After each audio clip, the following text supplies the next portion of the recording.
असतो मा सद्गमय तमसो मा ज्योतिर्गमय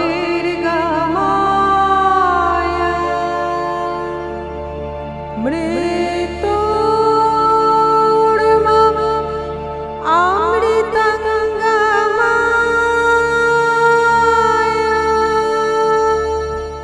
নমস্কার, লিপিকা বলছি। বৈশাখের প্রথম ক্লাসে আমরা কাহার বা ছন্দে একটি গ্রীষ্মকালীন প্রকৃতি পর্যায়ের রবীন্দ্রসঙ্গীত শিখেছিলাম, যে গানটি রাগ বৃন্দাবনী সারং তার প্রভাবে প্রভাবিত ছিল। আজ আমরা কি শিখব? সামনেই 25শে বৈশাখ, আমাদের সকলের গুরুদেব কবিগুরু রবীন্দ্রনাথ ঠাকুরের জন্মদিন। 1861 থেকে 2024 163 বছর বয়স হবে আমাদের কবির। যে মানুষটির মৃত্যু হয়নি কোনোদিন, জেনারেশন আফটার জেনারেশন, আমরা আসব, আমরা যাব, কবি কিন্তু থেকে যাবেন চিরদিনের জন্য, চিরনূতন হয়ে। তাই ঠিক করলাম বৈশাখের এই বাকি 3টি ক্লাসও আমরা কবির জন্মদিনকে ঘিরে কবির উদ্দেশ্যেই গান গাইব। তালে সুরে ছন্দে তার প্রশিক্ষণও নেব। এভাবেই এই বছরের বৈশাখ মাসটি আমরা পালন করব কবির জন্মদিনটিকে ঘিরে। কবির জন্মদিনকে ঘিরে 3টি ক্লাস ব্যাপী যে আনন্দ উৎসব, আজ তার প্রথম গানটি আমরা শিখব। ওগো আমার প্রাণের ঠাকুর, ওগো আমার প্রাণের ঠাকুর, তোমার প্রেম তোমারে এমন করে করেছে নিষ্ঠুর। তুমি বসে থাকতে দেবে না যে, দিবানিশি তাই তো বাজে পরাণ মাঝে এমন কঠিন সুর। ওগো আমার প্রাণের ঠাকুর, তোমার লাগি দুঃখ আমার হয় যেন মধুর। তোমার খোঁজা খোঁজায় মোরে, তোমার বেদন কাঁদায় ওরে, আরাম যত করে কোথায় দূর। ওগো আমার প্রাণের ঠাকুর, তোমার প্রেম তোমারে এমন করে করেছে নিষ্ঠুর। তুমি বসে থাকতে দেবে না যে, দিবানিশি তাই তো বাজে পরাণ মাঝে এমন কঠিন সুর। ওগো আমার প্রাণের ঠাকুর, তোমার লাগি দুঃখ আমার হয় যেন মধুর। তোমার খোঁজা খোঁজায় মোরে, তোমার বেদন কাঁদায় ওরে, আরাম যত করে কোথায় দূর। ওগো আমার প্রাণের ঠাকুর। ওগো আমার প্রাণের ঠাকুর, ওগো আমার, তোমার প্রেম তোমার এমন করে করেছে নিষ্ঠুর। ওগো আমার প্রাণের ঠাকুর, ওগো আমার, তোমার প্রেম তোমার এমন করে করেছে নিষ্ঠুর। ওগো আমার প্রাণের ঠাকুর, ওগো আমার। গানটির রচনাকাল 1914, বুধবার 8ই ভাদ্র 1321 বঙ্গাব্দ। আর রচনা স্থল সুরুল। আমি আগের একটি ক্লাসে বলেছিলাম একটা সময় কবিকে ওই সুরুল আর শান্তিনিকেতন যাতায়াত করতে হতো নিয়মিতভাবে, এবং যে প্রসঙ্গে বলেছিলাম আমার মনে আছে, যেতে যেতে একলা পথে নিবেছে মোর বাতি, সেই গানটি কবি লিখেছিলেন, অর্থাৎ রচনা করেছিলেন, সৃষ্টি করেছিলেন গরুর গাড়ির যাত্রাপথে ওই সুরুল থেকে শান্তিনিকেতন আসার পথে। খুব ঝড় উঠেছিল আর এই গানটি রচিত হয়েছিল। সেই সুরুলে বসেই কবি আজকের এই গানটিও রচনা করেছিলেন। ওগো আমার প্রাণের ঠাকুর, তোমার প্রেম তোমারে এমন করে করেছে নিষ্ঠুর। তুমি বসে থাকতে দেবে না যে দিবানিশি, তাই তো বাজে পরাণ মাঝে এমন কঠিন সুর। ওগো আমার প্রাণের ঠাকুর, ওগো আমার। গানটি দাদরা তালে নিবদ্ধ। ধা ধে না না তে না, তিন তিন ছন্দ, দুটি বিভাগ, প্রতিটি বিভাগে তিনটি করে মাত্রা, একটি তালি, একটি খালি, মোট 6টি মাত্রা, দাদরা তাল একদম প্রাথমিক স্তরে আমরা শিখেছিলাম। আশা করি আর আমাকে দাদরা তাল বুঝিয়ে বলতে হবে না। এবারে তাহলে সঞ্চারীর সুরটি দেখে নি। আমার প্রাণের ঠাকুর,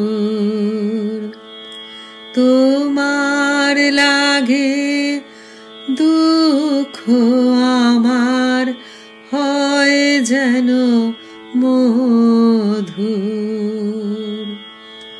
ওগো আমার প্রাণের ঠাকুর,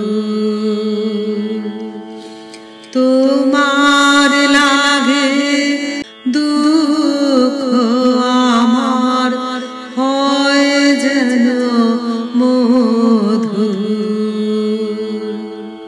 ওগো আমার প্রাণের ঠাকুর, তোমার লাগে দুঃখ আমার হয় যেন মধুর। গানের শেষ ভাগটি বা আভোগ পর্বটি কিন্তু অন্তরার সঙ্গে সাদৃশ্যযুক্ত। তোমার খোঁজা খোঁজায় মোরে, তোমার বেদন কাদায় ওরে, আর আমি যত করে কোথায় দূর। ওগো আমার প্রাণের ঠাকুর, ওগো আমার। তোমার প্রেম তোমার এমন করে করেছে নিষ্ঠুর। ওগো আমার প্রাণের ঠাকুর, ওগো আমার। এবার আমরা দাদরা তালে গানটিকে অভ্যাস করি। ওগো আমার প্রাণের ঠাকুর,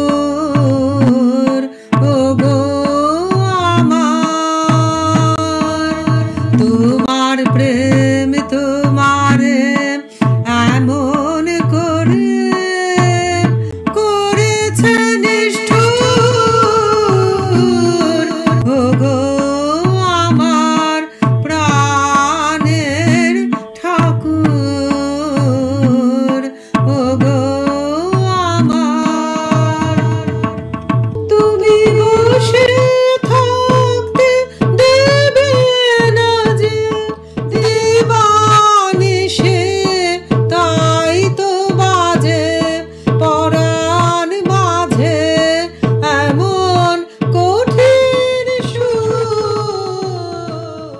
আমরা জানি সমগ্র রবীন্দ্রসঙ্গীতগুলি মোট 6টি পর্যায়ের অন্তর্ভুক্ত: প্রেম, পূজা, প্রকৃতি, স্বদেশ, বিচিত্র এবং আনুষ্ঠানিক।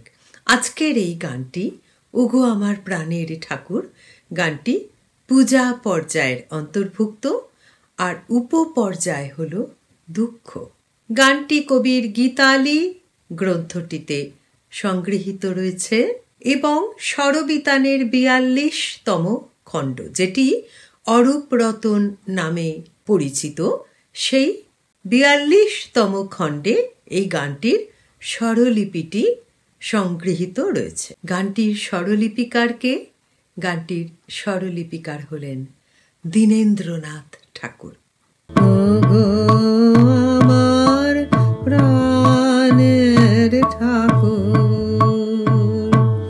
তোমার লাগে দুঃখ আমার হয় যেন মধুর।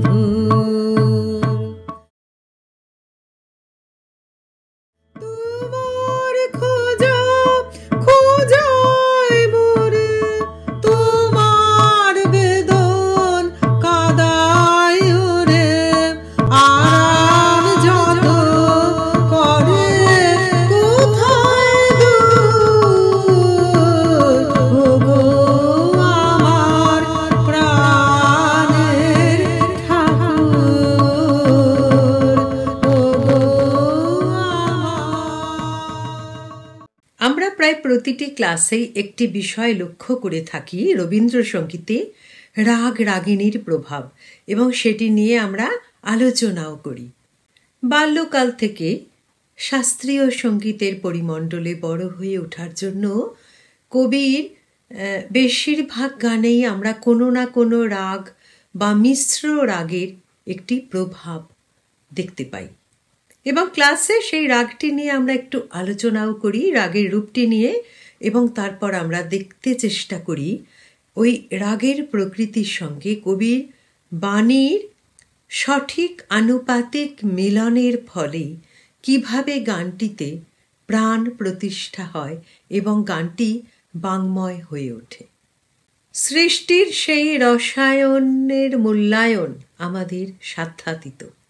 তার চেয়ে বরং আজকের গানটি, যে গানটির উপর রাগ মুলতানির একটি প্রভাব রয়েছে, সেই মুলতানি রাগের রূপটি জেনে নিয়ে আমরা এই রবীন্দ্রসঙ্গীতটি কিভাবে প্রভাবিত হলো, কতটা প্রভাবিত হলো, কতটা সিমিলারিটি, কোথায় কোথায় আমরা রাগের রূপটি খুব ফিল করতে পাচ্ছি, প্রথমে মুলতানি রাগটি একটু জেনে নিতে হবে। টোডি ঠাট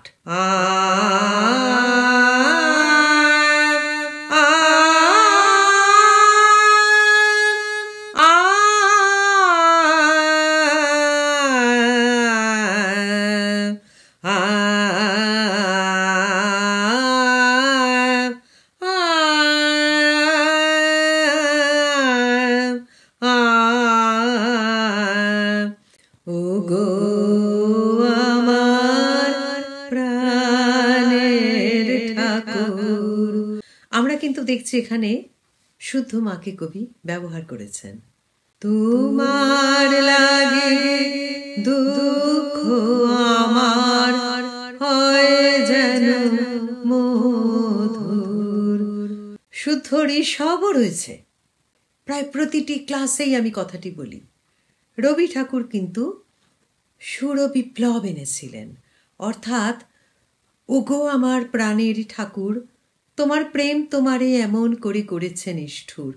সেখানে কবির ভাবনা অনুযায়ী গানটির যে অন্তর্নিহিত ভাবটি, সেটি ফুটিয়ে তোলার জন্য কিন্তু কবি মুলতানি রাগটিকে নিলেন, দিবা তৃতীয় প্রহরের একটি রাগ, সেটিকে এখানে অ্যাপ্লাই করলেন, কিন্তু সেখানে একটু নিজের পছন্দ মতো কোথাও বর্জিত স্বর, কোথাও বিবাদী স্বরকে প্রয়োগ করে তার গানটিকে ঠিক তার মনের মতো একটি সৃষ্টির আদল দিলেন। সেখানে তার প্রয়োজন হলো মুলতানির প্রভাবটা নেবার, কিন্তু তিনি মুলতানির আগে খেয়ালের বন্দিশ লেখেননি। ভুললে চলবে না, কিন্তু ঠিক সেই উদ্দেশ্যে কিন্তু প্রত্যেক দিন আমি প্রতিটা গানের সঙ্গে সেই রাগটিকে এনে একটু আলোচনা করি। আমাদের একটু ভাবতে হবে। রে বর্জিত আরোহণে, আরেকটি বর্জিত স্বর ধা, পানি সা সানি দা পা, ধৈবাত কোমল, মা গা রে সা, মা তীব্র গান্ধার কোমল, ঋষভ কোমল। গানটি আমরা তবলার সঙ্গে অনুশীলন করলাম, কিন্তু এই গানটির সঙ্গে শ্রীখোল বাজলে বেশি সুন্দর হতো। ইলেকট্রনিক যন্ত্রে তো শ্রীখোলের কোনো অপশন নেই, তাই তবলাতেই আমাদের সন্তুষ্ট থাকতে হলো।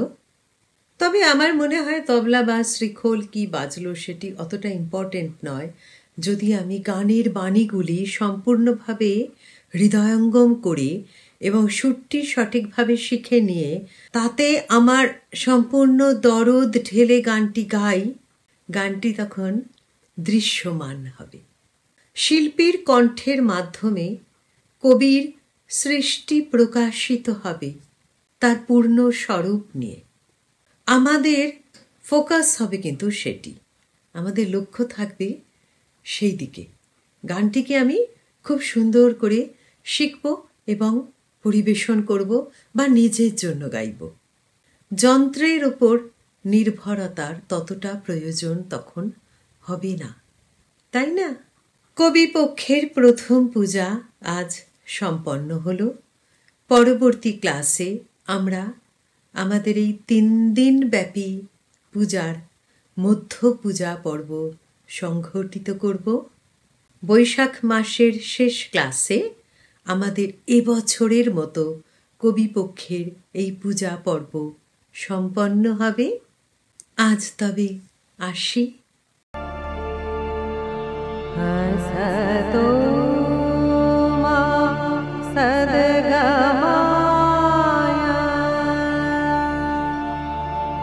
তমসো মা জ্যোতির্গমায়া মৃ